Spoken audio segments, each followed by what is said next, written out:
Today we are going to be looking into Stronghold 2 controls. First things first, P is for pause. If you press P, you'll see this circle pop up and the whole game is paused. Of course, you can do that by pressing escape as well. But if you just press P, you can look over everything, tell your soldiers what to do and whatnot. Also, if you press P and then tab to make your interface go away, you can take pretty sweet screenshots. Although, I don't know if this will still be in it when you take screenshots. The original way you would take screenshots in-game is Alt-Q, but there's also F12 for Steam. The scrolling keys are WASD for moving back and forth. Instead of just pushing your mouse up against the screen, you can just press WASD. It's a lot faster, a lot quicker, a bit more precise as well. If you press Q and E, you can rotate your point of view, and just like that. These are probably the most helpful keys that they implemented, Q and E, because they're more precise than using the middle mouse button for rotating, because that's way too fast, and this is just right. R and F are to zoom in and out. I don't really use these that much because they're a bit too slow. If you press R, it zooms in, you press F, it zooms out. Yeah, I don't really recommend using those unless you're not very good with the mouse, because the mouse is a bit more precise on this part. Ah yes, the top-down view. If you want to place walls, hold on, let's go to walls. And then you just do this. But what if you want to see like how to put walls there or somewhere really hard to get? You just press space, zoom out a bit, and voila, you have wall placing abilities, capabilities, and cool stuff like that. Now I have a nice nifty little wall leading to nothing. How neat is that? How neat is that? Oh, game speed. There are game speed keys that I recommend you use during the campaign. You just press minus to slow things down, and you see these numbers that pop up over here. That's how fast your game is, or how slow your game is. I have it set on 10. If I set it to 100 or 90, things go by a lot faster. You can also set your game speed in the settings right where it says game.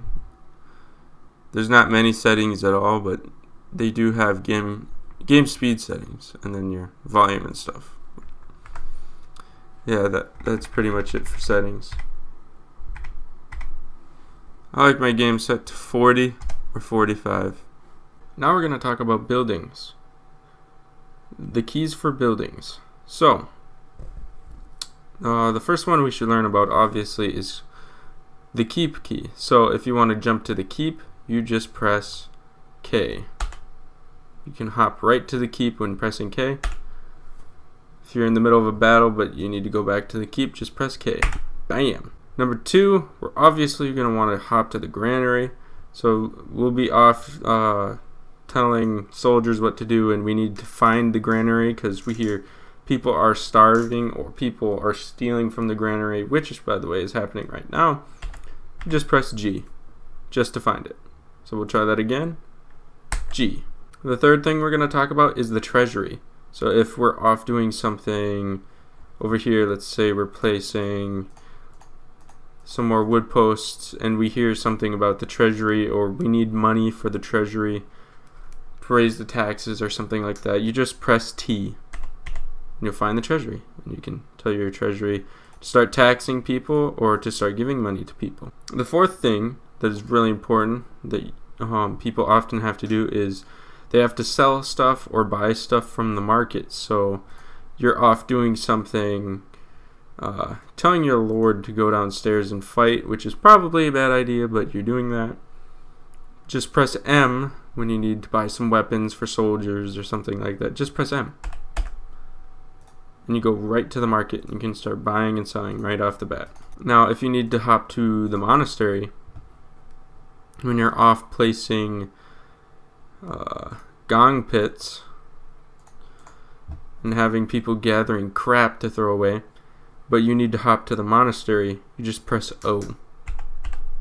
And you can hop right to the monastery to buy monks or like different types of monks. Then they pop out over here. Now you got yourself some monks.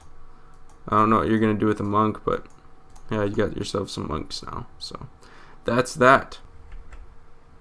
Another thing I wanted to talk about was the find keys for your military buildings. So your barracks, your mercenary post, your siege camp. I probably should have put the monastery in there, but seeing as people don't usually use the monastery that much, and usually troops from these buildings are better, yeah, I didn't have it included in this part of the video. If you ever want to find your barracks, it's pretty simple. It's B. Just press B, you go right to the barracks. Mercenary post is N, which is right next to B. So you can find your mercenary post anywhere you want. Your siege camp is J. You can find your siege camp anywhere, but just press J, find it. And if you have more than one, it cycles through all the different buildings if you keep pressing J. So another find key that we're going to talk about is the Lord.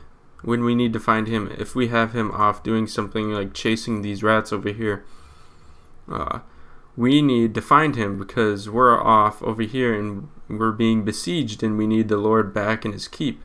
Well, to find him, you just press L. It goes right to the Lord. It doesn't necessarily select him, but it just brings the camera over him, like so. Control groups. Say I want to have my monks. Hold on, let's get some more monks here. Hey. I like these guys with shields. Let's say I have an army, but I want to separate the priest from the warrior monks.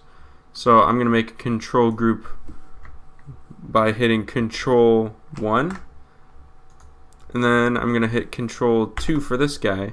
So now every time I press 1, I select the warrior monks. And if I press 2, I select the warrior priest. And now I can find them if I ever lose them on the map. Like I'm all the way over here and I need to jump right to them. Just press 1 or 2. And you can control group your Lord, I believe, as well. Control 3. Yep. It's probably a good idea to have your Lord always controlled in case you ever actually do use your Lord. I usually don't use them in combat. But if I ever did, yeah, I would have him selected. Usually in Legends, I use my Lord, so yeah, I'll have him control grouped. So there you go, control groups.